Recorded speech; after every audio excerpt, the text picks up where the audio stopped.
Exclusive এই মুহূৰ্তলৈকে কোনেও নোপোৱা খবৰ এটা আমি দিব খুজিছোঁ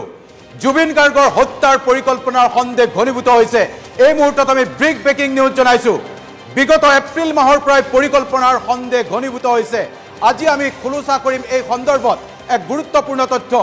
10 এপ্ৰিলত জুবিন গাৰ্গৰ সিম কাৰ্ড নিজৰ নামত নিবলৈ চেষ্টা চলাইছিল সিদ্ধাৰ্থই নিজৰ নামত সিম কাৰ্ড কৰাৰ বাবে আবেদন কৰিছিল টেলিকম কোম্পানীত 10 এপ্ৰিলত 4:37 সিদ্ধাৰ্থ উপস্থিত হৈছিল টেলিকম অফিচত জুবিন গাৰ্গে ব্যৱহাৰ কৰা যিটো নম্বৰ আছে এই ক্ষেত্ৰত প্ৰশ্ন উঠে কিয় জুবিনৰ জিআই থাকোতে সিম কাৰ্ড নিজৰ নামত নিব খুজিছিল প্ৰশ্ন নম্বৰ 2 সিম কাৰ্ড নিজৰ নামত হলে সম্পত্তি নিজৰ নামত কৰাৰ অভিপ্ৰায় আছিল নেকি জুবিন গাৰ্গে ব্যৱহাৰ কৰা নম্বৰটো মহাৰাষ্ট্ৰ সাৰ্কুলাৰ নম্বৰ আৰু এই নম্বৰটোকে নিজৰ নামত নিব খুজিছিল সিদ্ধাৰ্থ শৰ্মাই নম্বৰটো লোৱা হৈছিল মুম্বাইৰ টিএম কোম্পানীৰ নামত এই টিএম কোম্পানীৰ অথৰাইজ সিগনেটৰী হয় সিদ্ধাৰ্থ শৰ্মা আৰু এই সিদ্ধাৰ্থ শৰ্মাই জুবিন গাৰ্গে ব্যৱহাৰ কৰা সিম কাৰ্ডখন নিজৰ নামত নিবলৈ চেষ্টা চলাইছিল টিএম কোম্পানীৰ অন্যতম অংশীদাৰ টাৰ্চেন মিত্তাল আমি আপোনালোকক এই মুহূৰ্তত দেখুৱাব খুজিছোঁ জুবিন গাৰ্গৰ মোবাইল ফোনৰ শেহতীয়া সমস্ত সবিশেষ তথ্য আমি অলপমান এই মুহূৰ্তত দেখুৱাব খুজিম কেনেকৈ জুবিন গাৰ্গৰ নম্বৰটো আচলতে কি আৰু এই ক্ষেত্ৰত কি অভিপ্ৰায় আছিল সিদ্ধাৰ্থ শৰ্মাৰ যিসকলে জুবিন গাৰ্গক জানে সেইসকলে জুবিন গাৰ্গে ব্যৱহাৰ কৰা নম্বৰটো জানে আৰু এই নম্বৰটো হৈছে 969681477873 এই নম্বৰটো জুবিন গাৰ্গে ব্যৱহাৰ কৰিছিল আৰু জুবিন গাৰ্গে ব্যৱহাৰ কৰা এই নম্বৰটো যিটো ঠিকনাত লোৱা হৈছিল সেই ঠিকনা হৈছে Tarsem Mittal talent management G5 ground floor Jubilee Palace behind Jeetnagar Versova Andheri west Mumbai Maharashtra এই কোম্পানীটোৰ নামত লোৱা হৈছিল মোবাইল ফোনটো মানে সিম কাৰ্ডখন আৰু এই সিম কাৰ্ডখন সিদ্ধাৰ্থ শৰ্মাই নিজৰ নামত নিবৰ বাবে 10 এপ্ৰিলত 4:37 উপস্থিত হৈছিল টেলিকম কোম্পানীৰ কাৰ্যালয়ত PM 4:37 PM আমি এই তথ্য সবিস্তাৰে আপোনালোকক জনাইছোঁ 4:37 10 এপ্ৰিলত সিদ্ধাৰ্থ শৰ্মাই জুবিন গাৰ্গে ব্যৱহাৰ কৰা সিম কাৰ্ডখন নিজৰ নামত কৰাৰ বাবে ফটো পৰ্যন্ত জমা দিছিল টেলিকম কোম্পানীৰ কাৰ্যালয়ত আৰু এয়া হৈছে তথ্য আৰু এই তথ্যই আচলতে প্ৰশ্নৰ উদ্ৰেক কৰিছে যে জুবিন গাৰ্গে ব্যৱহাৰ কৰা সিম কাৰ্ডখন কিয় সিদ্ধাৰ্থ শৰ্মাই নিজৰ নামত ল'বলৈ নিজৰ নামত কৰিবলৈ 10 এপ্ৰিলতে টেলিকম কোম্পানীৰ কাৰ্যালয়ত উপস্থিত হৈছিল এইটো আটাইতকৈ গুৰুত্বপূৰ্ণ প্ৰশ্ন আপুনি যদি মন কৰে এই নম্বৰটোৰ এগেইনষ্টে যেটো ইমেইল আইডি দিয়া হৈছে সেইটো ইমেইল আইডি হৈছে সিদ্ধাৰ্থৰ ইমেইল siddharth@tmtalentmanagement.com আৰু এইটো ইমেইলে ব্যৱহাৰ কৰা হৈছিল মোবাইল ফোনটো লওঁতে টেলিকম কোম্পানীৰ অৱশ্যে এইটো সৌভাগ্যৰ কথা যে টেলিকম কোম্পানীয়ে সেই সময়ত সিদ্ধাৰ্থ শৰ্মাক এই নম্বৰটো বা এই সিম কাৰ্ডখন সিদ্ধাৰ্থ শৰ্মাৰ নামলৈ হস্তান্তৰ নকৰিলে কোম্পানীৰ নামত থকা বাবে সিদ্ধাৰ্থৰ এই অভিপ্ৰায় 10 এপ্ৰিলতে ব্যৰ্থ হৈছিল আৰু 10 এপ্ৰিলত টেলিকম কোম্পানীক এইখন ফটো দাখিল কৰিছিল এইখন ফটো দিছিল নিজৰ নামত কৰিবলৈ সিদ্ধাৰ্থ শৰ্মাই এইখন ফটো টেলিকম কোম্পানীত জমা দিছিল যে এই নম্বৰটো এই সিম কাৰ্ডখন মোৰ নামলৈ ট্ৰান্সফাৰ কৰিব লাগে আৰু এইখন ফটো দিছিল টেলিকম কোম্পানীক সিদ্ধাৰ্থ শৰ্মাই আজি আপোনালোকে প্ৰশ্ন এটা নিজকে সুধি চাওক 10 এপ্ৰিলত এই সিদ্ধাৰ্থ শৰ্মাৰ দৰে ধুৰন্ধৰটোৱে জুবিন গাৰ্গে ব্যৱহাৰ কৰা সিম কাৰ্ড কিয় নিজৰ নামলৈ দিবলৈ অভিপ্ৰায় কৰিছিল 10 এপ্ৰিলতে কোনো আঁচনি যুগুত কৰা হৈছিল নেকি এই প্ৰশ্ন আজি উত্থাপিত হৈছে মৃগাংক আমাৰ লগত আহিব লাগে মৃগাংক আজিৰ তাৰিখত এটা কথা কওক জুবিন গাৰ্গে ব্যৱহাৰ কৰা মোবাইল নম্বৰটোৰ সিম কাৰ্ডখন এই সিদ্ধাৰ্থ বোলা ধুৰন্ধৰটোৱে 10 এপ্ৰিলত নিজৰ নামত নিবলৈ টেলিকম কোম্পানীৰ কাষ চাপিছিল আৰু সেই টাইম হৈছে 4:37 PM 10 এপ্ৰিলতে জুবিনৰ নম্বৰ নিজৰ নামত নিবলৈ চেষ্টা কৰা এই ধুৰন্ধৰ দগাবাজ এতিয়াও মুকলি আকাশৰ তলত আছে হয় আত্মগোপন কৰি আছে নতুন দিল্লীত সমগ্ৰ অসমবাসীয়ে বিচাৰি আছে সিদ্ধাৰ্থ শৰ্মা তুমি ক'ত লুকাই আছে সিদ্ধাৰ্থ শৰ্মা তুমি বুলি ক'বলৈ আচলতে কোনো প্ৰয়োজন নাই এই সিদ্ধাৰ্থ শৰ্মা নামৰ পাখণ্ডটো যিটো সিদ্ধাৰ্থ শৰ্মাৰ কাৰণে আজি আমি জুবিন গাৰ্গক হেৰুৱালো সেই নৰপিশাচে এই মুহূৰ্তত দিল্লীত আত্মগোপন কৰি আছে কাৰণ সিদ্ধাৰ্থ শৰ্মাই তেজ খাইছিল জুবিন গাৰ্গৰ আমাৰ হাততে পৃষ্ঠাই ডকুমেন্টছ আছে জুবিন গাৰ্গ মিউজিক LLP নামৰ যিটো লিমিটেড লায়াবিলিটিজ ফাৰ্ম কৰিছিল জুবিন গাৰ্গৰ নিচিনা হোজা এজন মানুহক চলাহী কথাৰে ভুলাই যে সকলো আত্মসাৎ কৰিব খুজিছিল তাৰ অন্যতম প্ৰমাণ এই যে জুবিন গাৰ্গৰ নিজৰ মোবাইল নম্বৰটো নিজৰ নামলৈ নিয়াৰ চেষ্টা কৰিছিল এই কথাই প্ৰতিমান কৰিছে আমি CID-ক এই তথ্য দিছো হয় এটা প্ৰতিষ্ঠানলৈ এটা টেলিকম প্ৰতিষ্ঠানলৈ তথ্য আমাৰ হাতত আছে আমি নিৰ্দিষ্ট সময় দিছো কুমুদ দাসে ইতিমধ্যে উল্লেখ কৰিছে মই জনাব খুজিছো কেৱল সিদ্ধাৰ্থ শৰ্মা নহয় আমি কিছু সময় আগতে কৈ আছিলো আমাৰ হাতত আৰু তথ্য আহিছে যে এই যিখন farm Zubeen Garg music LLP এই ফাৰ্মৰ 3জন মালিক জুবিন গাৰ্গ সিদ্ধাৰ্থ শৰ্মা আৰু তাৰসেম মিত্তালক আমি সকলো ৰেহাই দিছো কিন্তু অসমবাসীয়ে জানি থক জুবিন গাৰ্গৰ যিবিলাক সংগীত জুবিন গাৰ্গৰ যি সৃষ্টিৰাজি তাৰ মালিক এতিয়া জুবিন গাৰ্গৰ অবৰ্তমানত তাৰসেম মিত্তাল আৰু Siddharth Sharma digital rights copy rights online offline যি ৰাইটস সকলোৰে পৰা যি পইচা ভৱিষ্যতে আয় হ'ব তাৰ মালিক এই দুজন লিমিটেড লায়াবিলিটিজ ফৰ এই যে যদি ফাৰ্মখন দুজনৰ নামত থাকিলেহেঁতেন তেতিয়াহ'লে এই ফাৰ্মখনৰ যেতিয়া জুবিন গাৰ্গৰ যদি মৃত্যু হ'লহেঁতেন ডিজলভ হ'লহেঁতেন কিন্তু কোম্পানী একমতে ডিজলভ হ'লহেঁতেন কিন্তু এতিয়া নহয় কাৰণ ইয়াত দুজন পাৰ্টনাৰ ৰৈ গৈছে কোন তেওঁলোক তাৰসেম মিত্তাল আৰু সিদ্ধাৰ্থ শৰ্মা আৰু আটাইতকৈ ৰহস্যজনক কথাটো তাৰসেম মিত্তালৰ কোম্পানীৰ নামতে মোবাইল সিম যিখন সিম এতিয়া সিদ্ধাৰ্থ শৰ্মাৰ হাতত আছে সেই সিমখন আছে এতিয়া সিদ্ধাৰ্থ শৰ্মাৰ হাতত সিদ্ধাৰ্থ শৰ্মা আৰু তাৰসেম মিত্তাল দুয়োজনেই CID-ৰ তদন্তৰ আওতালৈ আহিব লাগে আৰু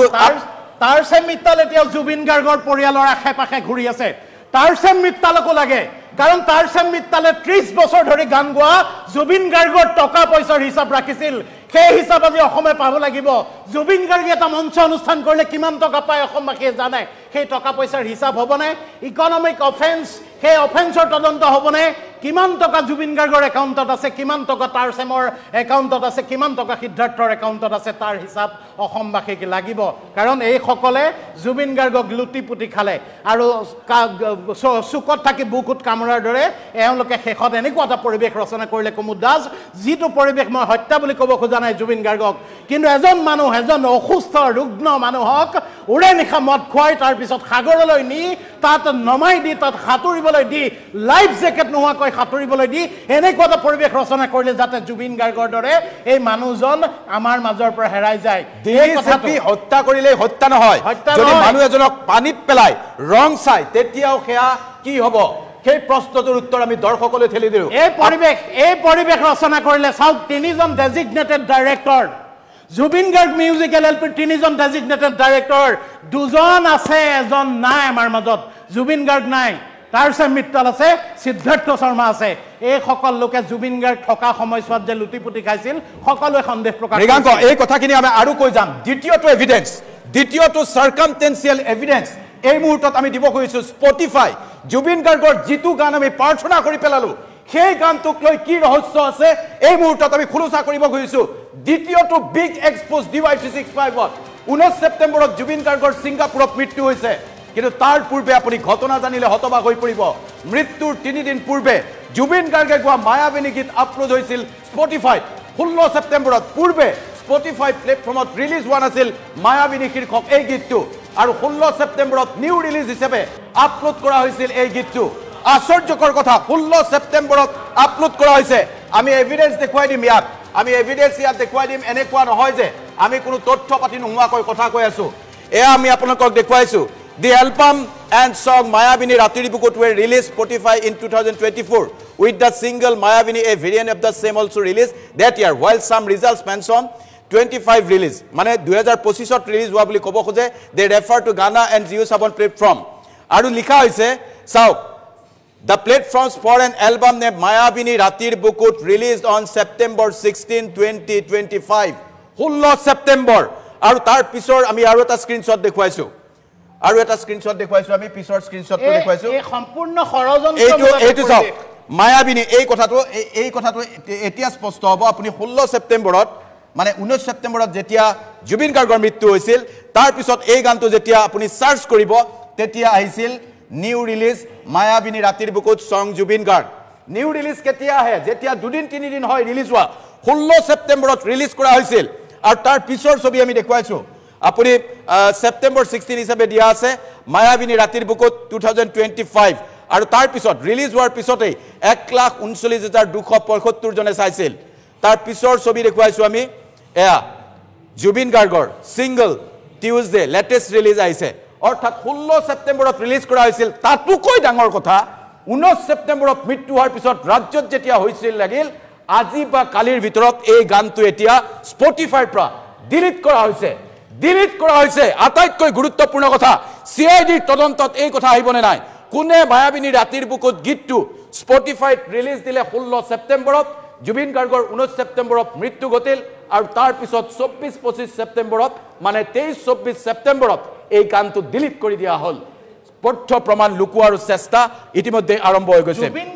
জুবিন গাৰ্গৰ মৃত্যুৰ তদন্তটো কেৱল কি হৈছিল সাগৰত পৰি ঢুকাইছিল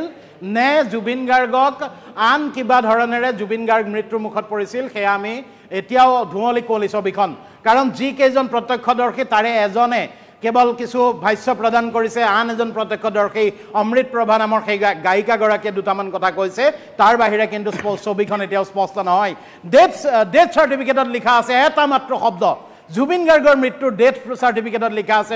ডেথ কজ ড্ৰাউনিং তাৰ বাহিৰে আৰু একো কথা নাই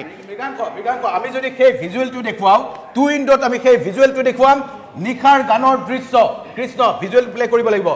নিখা যেতিয়া গান গাইছিল টিয়াৰ্স ইন হেভেন সেই সময়ত পিন্ধি থকা শাৰ্টটো আৰু পিছদিনা ইয়াতত যিটো শাৰ্ট একেটাই শাৰ্ট জুবিন গাৰ্গক নিখা খুব দিয়া হোৱা নাছিল এই মুহূৰ্তত সেইটো আটাইতকৈ গুৰুত্বপূৰ্ণ কথা এয়া ভিজুৱেল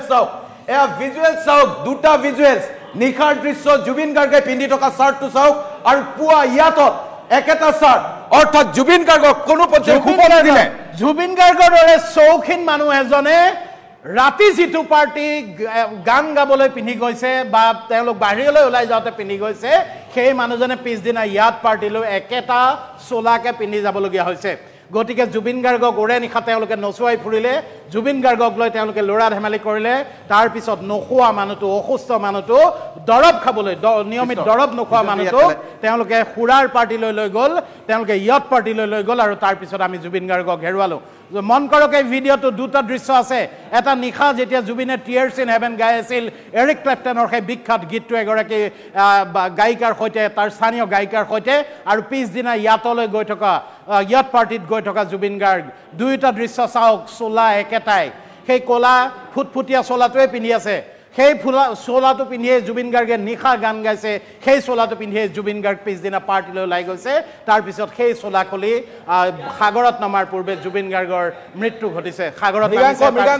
আমি দৃশ্যটো দেখুৱাও এয়া দৃশ্যটো আমি ইয়াত দেখুৱাইছো অলপমান দৃশ্যটো দেখুৱাইছো অলপমান জুম কৰি কেমেৰা জুম কৰিব লাগিব কেমেৰা জুম কৰি দেখুৱাম এয়া জুবিন গাৰ্গে নিশা পিন্ধা যিটো গীত গাইছিল এৰিক ক্লেপটনৰ যিটো গীত টিয়াৰ্স ইন হেভেন এই গীতটো গাই থকাৰ সময়ত এয়া জুবিন গাৰ্গে পিন্ধা চোলাটো ভালকে মন কৰক আৰু তাৰ পিছত এয়া ইয়াত যিখন ইয়াত পাৰ্টি কৰিবলৈ গৈছিল তাত এই চোলাটো মন কৰক অলপ ক্লোজ কৰি দিয়া এই চোলাটো মন কৰক এই দুইটা চোলা অৰ্থাৎ একেটাই চোলা নিশা শুবলৈ নিদিলে আকণ্ঠ মদ্যপান কৰৱালে গাহৰি ঔটেঙা খোৱালে নিশালৈকে মদ্যপান আৰু তাৰ পিছত অনিচ্ছা সত্ত্বেও জুবিন গাৰ্গক লৈ গ'ল সাগৰত সাঁতুৰিবলৈ এয়া কি আছিল পৰিকল্পনা আছিল আজি প্ৰশ্ন কৰিবলৈ মন গৈছে কাৰ পৰিকল্পনা আছিল এয়া এইসকল মানুহে বগা চোলা পিন্ধি থকা মানুহকেইটা অভিমন্যু তালুকদাৰ পৰীক্ষিত শৰ্মা আৰু এটা পৰিচয় আছে আমি দিব খোজা নাই কিন্তু পৰীক্ষিত শৰ্মাই যদি মুখ নোখোলে পৰীক্ষিত শৰ্মা কাৰ আত্মীয় হয় সেই কথাটো আমি ক'বলৈ বাধ্য হ'ম আমাৰ সকলোৰে চিনাকি অসমবাসীয়ে চিনি পোৱা এজন মানুহৰো আত্মীয় এই পৰীক্ষিত শৰ্মা অথচ তেওঁ আজি মৌন কলা সংস্কৃতিৰ লগত জড়িত এজন ব্যক্তিৰ অতি ঘনিষ্ঠ এজন সাংবাদিকৰো তেওঁৰ সম্পৰ্কীয় এই মানুহজন এই পৰীক্ষিত শৰ্মা নামৰ মানুহজন ছিংগাপুৰৰ এই ইয়তত আছিল চিঞৰি কৈছিল গাহৰি লাগে অডিঅ' যদি এম্বিয়েন্স আছে সেই শুনিব এই ইয়তৰ যিটো এম্বিয়েন্স তাত আপোনালোকে গাহৰি মাংস লাগে বুলি চিঞৰা মানুহটো পৰীক্ষিত শৰ্মা নামৰ মানুহটো এই মানুহটো মনে আছে অভিমন্যু তালুকদাৰ মনে আছে এইটো দৃশ্য আমি আকৌ এবাৰ ভালকৈ চাবলৈ দিছো আমি দৰ্শকসকলক জনাইছো যে এটাকৈ সাৰ্কামটেনচিয়েল এভিডেন্স ইয়াক আমি তথ্য প্ৰমাণ বুলি ক'ব নোৱাৰো কিন্তু এয়া সাৰ্কামটেনচিয়েল এভিডেন্স যি এভিডেন্সক এতিয়াই গুৰুত্ব নিদিলে সকলো তথ্য প্ৰমাণ এই পাখণ্ডবোৰে লুকুৱাই পেলাব এটা শাৰ্ট এটা ফুটুকিয়া চাৰ্ট ৰাতি পিন্ধিছে ৰাতি 10-12 বজাৰ দৃশ্য হ'ব আৰু এয়া দিনৰ দৃশ্য অৰ্থাৎ 12-14 ঘণ্টা জুবিন গাৰ্গে এটা চাৰ্ট পিন্ধি নাথাকে সেই জুবিন গাৰ্গক একেটা চাৰ্টেৰে সাগৰৰ মাজত দ্বীপত মদ্যপান কৰোৱাই পুখুৰী সাগৰত নমাই দিয়া হৈছে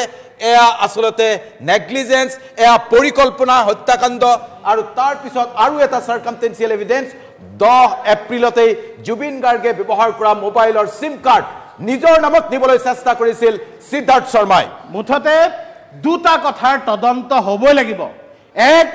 জুবিন গাৰ্গৰ মৃত্যু প্ৰকৃততে কিদৰে হ'ল কাৰ গাফিলতিৰ বাবে হ'ল মৃগাংক আমি এমবিএছ কোনো কি আছে ইয়াত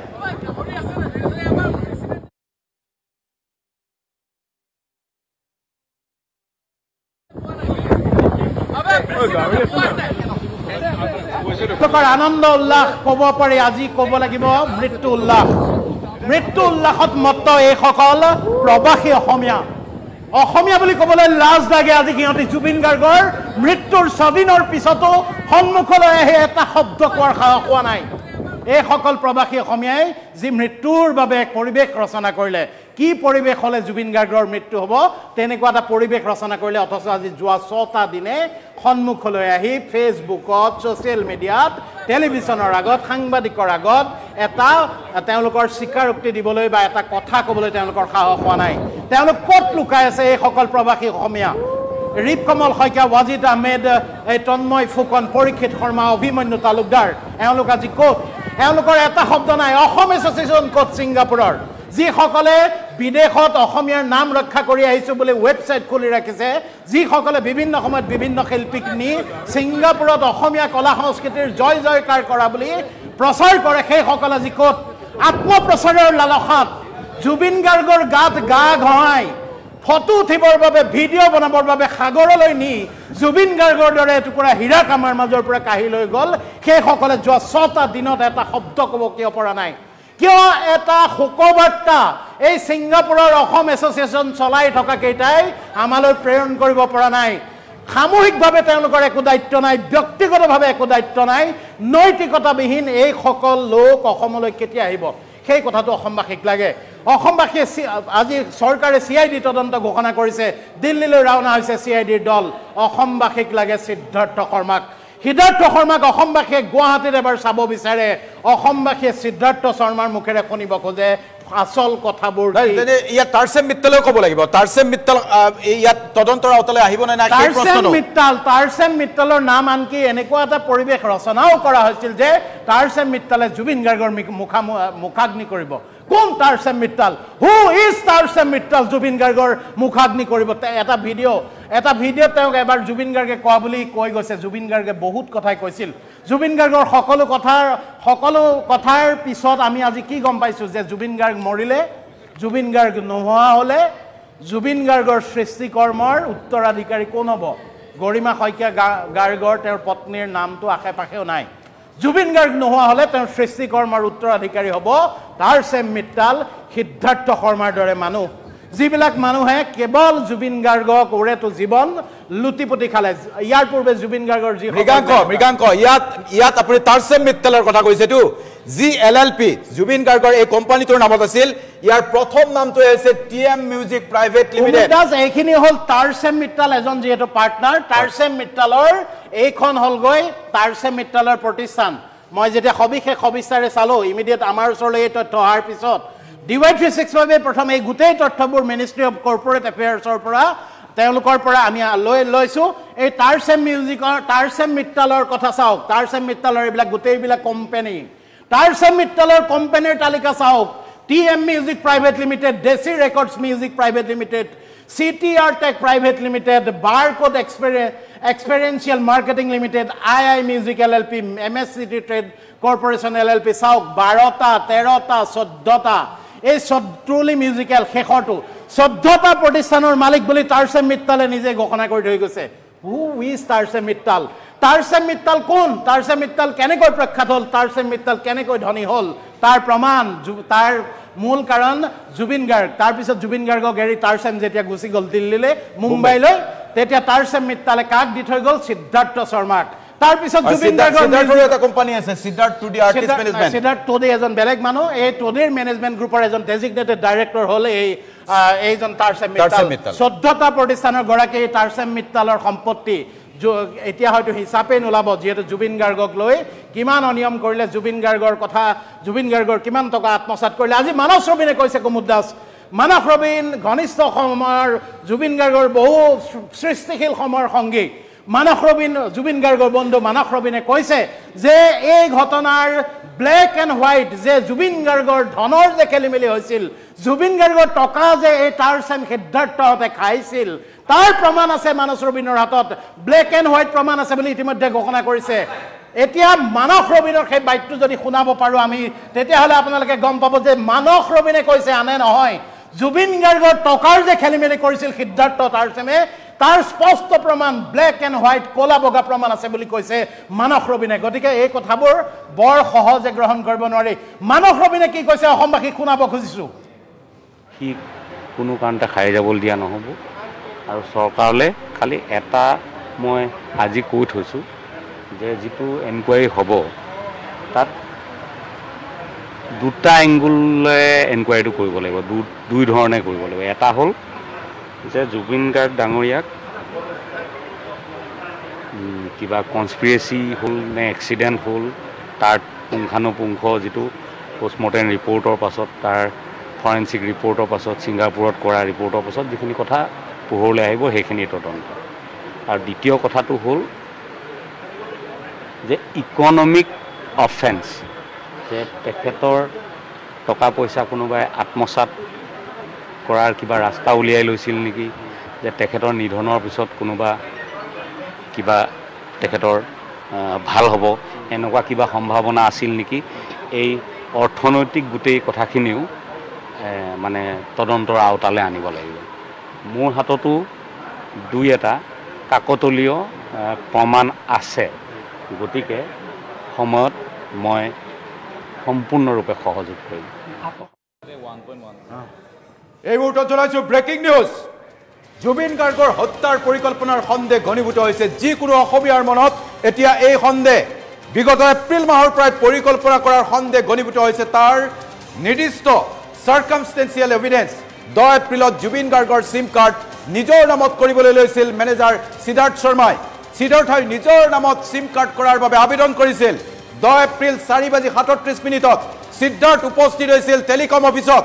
CCTV ভিজুৱেলছ পাব CIDয়ে বিচাৰিলে এই ক্ষেত্ৰত প্ৰশ্ন উঠে কিয় জুবিন গাৰ্গৰ সিম কাৰ্ড নিজৰ নামত কৰিব খুজিছিল সিদ্ধাৰ্থই প্ৰশ্ন নম্বৰ 2 সিম কাৰ্ড নিজৰ নামত হলে সম্পত্তি নিজৰ নামত কৰাৰ অভিপ্ৰায় কিন্তু সিদ্ধাৰ্থই জুবিন গাৰ্গে ব্যৱহাৰ কৰা মহাৰাষ্ট্ৰ সাৰ্কুলাৰ নম্বৰটো কিয় নিজৰ নামত কৰিব খুজিছিল কি দাখিল কৰিছিল তথ্য প্ৰমাণ আৰু জুবিন গাৰ্গে ব্যৱহাৰ কৰা এই নম্বৰ 9768147873 এই নম্বৰটো আসলতে তাৰসেম মিত্তাল টেলেন্ট মেনেজমেন্ট যদিও আমি কাৰিকৰীভাৱে কোনো ব্যক্তিৰ মোবাইল নাম্বাৰ ৰাজহুৱা কৰিব নালাগে কিন্তু জুবিন গাৰ্গৰ মোবাইল নাম্বাৰটো আমি ৰাজহুৱা কৰিবই লাগিব কাৰণ জুবিন গাৰ্গ আমাৰ মাজত নাই আৰু জুবিন গাৰ্গৰ এই মোবাইল নাম্বাৰটো ৰাজহুৱা কৰিবলগীয়া হৈছে এই কাৰণত যে জুবিন গাৰ্গৰ মৃত্যুৰ যাতে সঠিক তদন্ত হয় যিটো নাম্বাৰ সেই নাম্বাৰটো যে সিদ্ধাৰ্থ শৰ্মাই নিজৰ নামলৈ নিবলৈ চেষ্টা কৰিছিল তাৰ স্পষ্ট তথ্য আমি দিছো আনকি এই মুহূৰ্তত মই ক'ব খুজিছো কোনটো প্ৰতিষ্ঠান কুমুদ দাস আপুনি ক'ব যে সেই প্ৰতিষ্ঠানটোৰ নাম কওক আৰু কোন ঠাইত হৈছিল ঘটনাটো ক'ত এই সিদ্ধাৰ্থ শৰ্মাই জুবিন গাৰ্গৰ সিম কাৰ্ডখন নিজৰ নামলৈ লৈ যাব নিয়াৰ চেষ্টা কৰিছিল এতিয়া আটাইতকৈ গুৰুত্বপূৰ্ণ কথাটো কৈছো যে এইটো তাৰসেম মিত্তাল টেলেন্ট মেনেজমেন্ট কোম্পানীৰ নামত লোৱা নম্বৰ কোম্পানীৰ নামত লোৱা নম্বৰৰ ক্ষেত্ৰত কিছুমান অসুবিধা থাকে সিদ্ধাৰ্থই কিন্তু ইমেইল ঠিকই দিছিল siddharth@tmtalentmanagement.com কিন্তু এই নম্বৰটো যেতিয়া গৈছিলে 10 এপ্ৰিলত এটো 4:37 ই এক্টিভেশনৰ কাৰণে আবেদন কৰিছিল আৰু এই তথ্য প্ৰমাণ যদি টেলিকম অফিচলৈ যায় তেতিয়া CIDয়ে পাব 10 এপ্ৰিলত CIDয়ে খুদাপোছা কৰক এই সিদ্ধাৰ্থ নামৰ ধুৰন্ধৰটোক কিয় জুবিন গাৰ্গে ব্যৱহাৰ কৰা মোবাইলৰ সিম কাৰ্ড নিজৰ নামলৈ নিব লাগে মানুহজন 10 এপ্ৰিলত জীৱিত আছিল সুস্থ শৰীৰে আছিল সেই সময়ত সিদ্ধাৰ্থক কি এনে ডাঙৰ প্ৰয়োজন হ'ল যে জুবিন গাৰ্গে ব্যৱহাৰ কৰা মোবাইল সিম কাৰ্ডখন নিজৰ নামলৈ নিব লাগে এয়া প্ৰথমটো সাৰ্কামটেনচিয়েল এভিডেন্স CIDয়ে অনুসন্ধান কৰক 10 এপ্ৰিলত আৰু টেলিকম কাৰ্যালয়ত গৈ খবৰ ল'লে সিদ্ধাৰ্থৰ প্ৰকৃত স্বৰূপ সিগাৰেট হৈ কৰা আবেদন সকলো তথ্য প্ৰমাণ CIDয়ে লাভ কৰিব আৰু কোম্পানীয়ে আমাক জনাইছে আইনগতভাৱে বিচাৰিলে তেওঁলোক দিবলৈ সাজু আছে সিদ্ধাৰ্থই কিয় 10 এপ্ৰিলৰ 4:37 এই আবেদন কৰিছিল সমস্ত তথ্য টেলিকম কোম্পানীয়ে CIDক দিব CIDয়ে যদি বিচাৰে এই ক্ষেত্ৰত আৰু এই ফটোৱাটোৱে মই এটা শব্দ ব্যৱহাৰ কৰিছো ইচ্ছাকৃতভাৱে কৰিছো এই ফটোৱা মানুহটোৱে জুবিন গাৰ্গৰ কোম্পানীৰ মালিক জুবিন গাৰ্গৰ সৃষ্টিৰ উত্তৰাধিকাৰী জুবিন গাৰ্গৰ বিশাল সৃষ্টিকৰ্মৰ কপিৰাইট লাগে তাক জুবিন গাৰ্গক লগত লৈ কোম্পানী খুলি থৈছে টাৰচেম আৰু সিদ্ধাৰ্থই আজি জুবিন গাৰ্গ নাই আৰু সেই সৃষ্টিকৰ্মৰ মালিক হৈ বহি আছে এই সিদ্ধাৰ্থ শৰ্মা যি জুবিন গাৰ্গৰ এই শেষ যাত্ৰালৈ আহিবলৈ সাহস নহল জুবিন গাৰ্গৰ শেষ যাত্ৰাত লগ দিব নোৱাৰিলে কিন্তু টাৰচেম আহিল পৰিস্থিতিৰ সুযোগ লৈ সকলো কথা তেতিয়া আমি ক'ব পৰাৰ পৰিৱেশ নাছিল জুবিন গাৰ্গৰ চিতাৰ জুই জ্বলা নাছিল জুবিন গাৰ্গৰ দেহ চিতাত উঠিল জ্বলিল জুবিন গাৰ্গ ছাই হৈ গ'ল আৰু তাৰ পিছত আমি আজি চিঞৰি কম 100 বাৰ কম এই টাৰচেম এই সিদ্ধাৰ্থ শৰ্মাই জুবিন গাৰ্গৰ জীৱনটো শেষ কৰিলে টকা পইচা শেষ কৰিলে আমি শুনাত জুবিন গাৰ্গৰ নিজৰ ব্যক্তিগত একাউণ্টত মাত্ৰ 10,000 টকা আছে যদি সেয়াই সত্য 80 লাখ টকাৰ ধাৰ আছে 80 লাখ টকা গাড়ীখন বেংকৰ ঋণত ল'বলগীয়া হৈছে আধৰুৱা হৈ পৰি আছে খাৰগুলিৰ ঘৰটো এই যে জুবিন গাৰ্গ নামৰ মানুহটোৰ তেজ হৈ এই জোক কেইটা নদুকা হ'ল ইহঁতক চুচুৰাই আনিব লাগিব অসমলৈ দিল্লীত য'তেই পৃথিৱীৰ যি প্ৰান্ততে লুকুৱাই নাথাকক অসম আৰক্ষীৰ দায়িত্ব আছে যে সিদ্ধাৰ্থ শৰ্মাক অসমবাসীয়ে বিচাৰিছে সিদ্ধাৰ্থ শৰ্মাৰ পৰা আমি জানিব লাগিব কাৰণ জুবিন গাৰ্গৰ দায়িত্ব আইনগতভাৱে মেনেজাৰৰ হাতত আছিল সিদ্ধাৰ্থ শৰ্মাৰ হাতত আছিল আৰু জুবিন গাৰ্গে ব্যৱহাৰ কৰা মোবাইল ফোনটো এতিয়াও সিদ্ধাৰ্থৰ লগতে আছে আৰু সিদ্ধাৰ্থই এইখিনি সময়ত যাতে তথ্য প্ৰমাণ সহজে নষ্ট কৰিব নোৱাৰে যিমান কম সময়ত পাৰি সিদ্ধাৰ্থৰ দৰে এই ধুৰন্ধৰটোক চুচুৰাই অসমলৈ আনিব লাগে আৰক্ষী প্ৰশাসনে আৰু তাতকৈ ডাঙৰ কথা কুমুল দাস সিদ্ধাৰ্থটো আহিবই লাগিব দিল্লীলৈ গৈছে আৰু আমি আশা কৰি আছো যে সিদ্ধাৰ্থৰ জবানবন্দী দিল্লীতে গ্ৰহণ কৰি সসন্মানে তাক যাতে CIDয়ে দিল্লীত এৰি থৈ নাহে বহু অপৰাধীক বহু অভিযোগত সাধাৰণ অভিযোগত অভিযুক্ত মানুহক আন ঠাইৰ পৰা চুচুৰাই অনা আমি দেখিছো হাতত হেণ্ডকাফ লগাই এই সিদ্ধাৰ্থ শৰ্মাকো হাতত হেণ্ডকাফ লগাই গুৱাহাটীলৈ আনিলে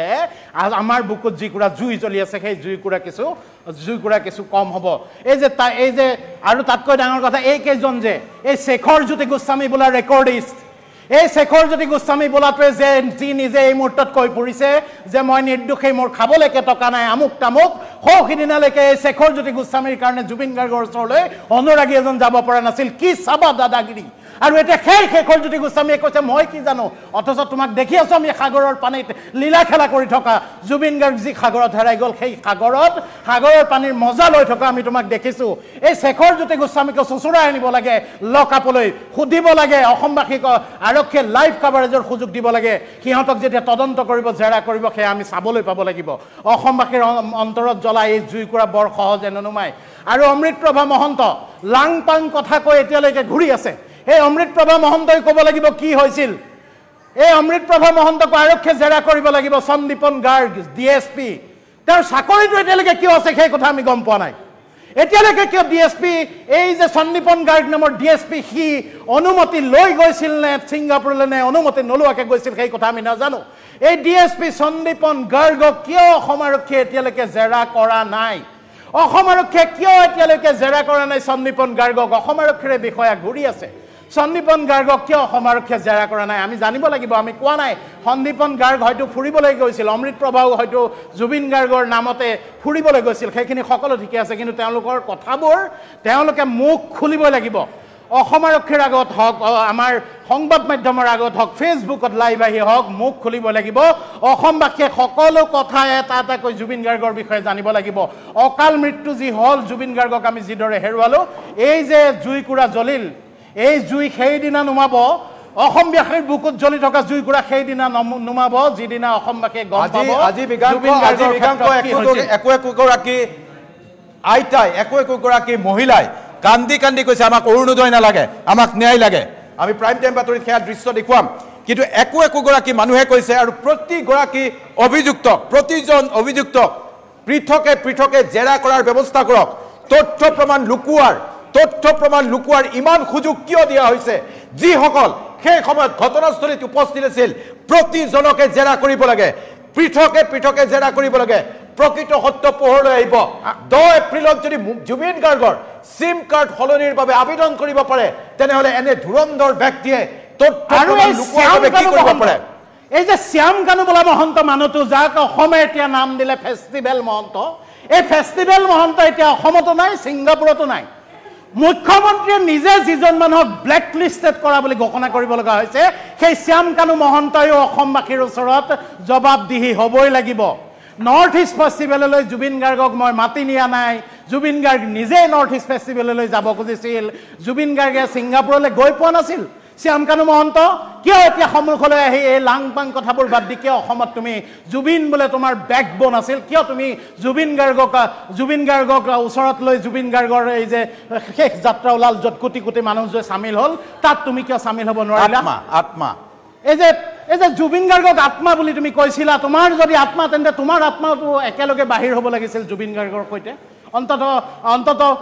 প্ৰতীকী ৰূপত হ'লেও অসমবাসীলৈ তুমি ভয় কৰিব লাগিছিল নেকি? আনকি আমি খবৰ পাইছোঁ কুমুদ দাস,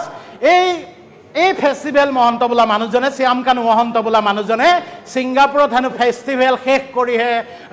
ক্ষান্ত হ'ল। জুবিন গাৰ্গৰ মৃত্যুত যে সময়ত 3 কোটি মানুহে ইয়াতে হুকাই কান্দি আছিল, সেই সময়ত শ্যাম কানু মহন্তই ছিংগাপুৰত ফেষ্টিভেলেই পাতি আছিল। বহু বিস্ফোৰক তথ্য প্ৰকাশ পাইছে, ফটো পোহৰলৈ আহিছে। এগৰাকী মডেলে নিজৰ ভাষ্য দিছে, আনকি অস্বীকাৰ কৰিছে এই সকলো ফেষ্টিভেল সুকলমে শেষ কৰি জুবিন গাৰ্গ থাকক নাথাকক, ডেট ইজ নট ইম্পৰ্টেণ্ট এই মানুহবিলাকৰ কাৰণে, কিন্তু জুবিন গাৰ্গ অসমবাসীৰ কাৰণে মষ্ট ইম্পৰ্টেণ্ট। আজি আছে জুবিন গাৰ্গ ইম্পৰ্টেণ্ট আছিল, জুবিন গাৰ্গ ইম্পৰ্টেণ্ট আছে, জুবিন গাৰ্গ ইম্পৰ্টেণ্ট হৈয়ে থাকিব যিদিনালৈকে আমি এই যে জুবিন গাৰ্গৰ মৃত্যুৰ বাবে দায়বদ্ধ মানুহবিলাকৰ নিজৰ কথা নুশুনো, আইনে যদি তেওঁলোকক এটা পৰ্যায়লৈকে অন্তত দায়বদ্ধ নকৰে, মই দোষী পিছত হ'ব। আইনে সোধা পোছা কৰক, আইনৰ গণ্ডিত থাকি যি ব্যৱস্থা ল'ব লাগে সেয়া ব্যৱস্থা লওক। আমি হত্যাকাৰী বুলি কোৱা নাই, হত্যাৰ অভিযুক্ত বুলি কোৱা নাই, কিন্তু তথ্য প্ৰমাণ আৰু চাৰ্কামটেন্সে যি কৈছে তেওঁলোকৰ নেগলিজেন্স আছিল। তেওঁলোকে ৰুগ্ন মানুহ এটাক উৰেটো নিশা মদ খুৱাই ইয়াত পাৰ্টি কৰিবলৈ লৈ গৈছিল, বনৰীয়া আদিম উল্লাস কৰিছিল। আৰু জুবিন গাৰ্গে যেতিয়া সাঁতুৰি আছিল, জুবিন গাৰ্গে যেতিয়া সাঁতুৰিব পৰা নাছিল, তেওঁলোকৰ মুখৰ কথাবোৰে তেওঁলোক যে অসংবেদনশীল মানুহ সেই কথা স্পষ্ট কৰি দিছে। অন্য নহ'লেও অসংবেদনশীলতা, হেমাহি, নেগলিজেন্সৰ কাৰণে হ'লেও তেওঁলোক জবাবদিহি হ'বই লাগিব, নিশ্চয়কৈ হ'ব লাগিব। গাড়ী এখনে, মই আকৌ এবাৰ কৈছোঁ, এটা যেতিয়া ৰাস্তাত পথ দুৰ্ঘটনা সংঘটিত হওক, লাগিলে সেই দুৰ্ঘটনাত আহত নিহত মানুহজনৰে দুখ থাকক, তেতিয়াও কিন্তু সেই গাড়ীখনৰ চালকজনক মাতি আনি সোধপোছ কৰা হয় যে তোমালোকে যে গাড়ীখন চলাইছিলা, তুমি যে গাড়ীখন চলাইছিলা, তুমি সুৰামুক্ত অৱস্থাত আছিলা নেকি, তেওঁক দায়বদ্ধ কৰা হয়। সেইটোৱে আইনৰ কাম। এইটো ধৰি ল'লো এটা দুৰ্ঘটনা, সাগৰৰ বুকুত এটা দুৰ্ঘটনা সংঘটিত হ'ল, কিন্তু যিসকল চালক আছিল, জুবিন গাৰ্গৰ মৃত্যুৰ বাবে যি পাৰ্টি পাতিছিল, এইসকলক জবাবদিহি কৰিবই লাগিব। আজি অসম আৰক্ষীয়ে ইতিমধ্যে বহুত পলম কৰিছে, যদিও গোচৰ দিয়া কৰিছে। যেতিয়া GNCHত এটি শিশুৰ মৃত্যু হৈছিল, নাৰ্ছক নেগলিজেন্সৰ বাবে, অৱহেলাৰ বাবে তাৎক্ষণিকভাৱে গ্ৰেপ্তাৰ কৰা হৈছিল, এতিয়ালৈকে গ্ৰেপ্তাৰ কৰাৰ সাহস কিয় দেখুৱাব পৰা নাই? যিটো কৰিছিল সেয়া ভাল আছিল, সঠিক আছিল। GNCHৰ ঘটনাটো সঠিক আছিল। জুবিন গাৰ্গৰ ক্ষেত্ৰত সময় দিয়া হ'ল, আমি আমি সমগ্ৰ অসম শোকস্তব্ধ আমি ৰৈ থাকিলোঁ। জুবিন গাৰ্গৰ অন্ত্যেষ্টিক্ৰিয়ালৈ হৈ গ'ল কালি অন্ত্যেষ্টিক্ৰিয়া। জুবিন গাৰ্গ এতিয়া নাই, জুবিন গাৰ্গ নাই,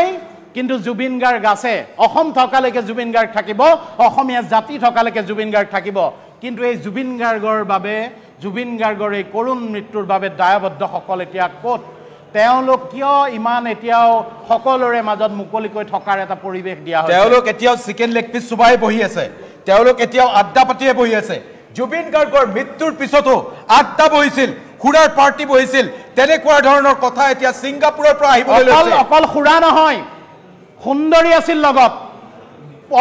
মানে ক'ব নলগীয়া বহুত কথা ক'ব লাগিব। সুন্দৰী, সুৰা সকলো উভয় নদী আছিল, সকলো উভয় নদী থাকে। চৰকাৰী খৰচত ভিয়েটনামত পাৰ্টি পাতোতে 2023 চনত নৰ্থ ইষ্ট ফেষ্টিভেলৰ বাবে ডোনাৰ মিনিষ্ট্ৰীৰ পৰা শ্যাম কানু মহন্ত এণ্ড টিমে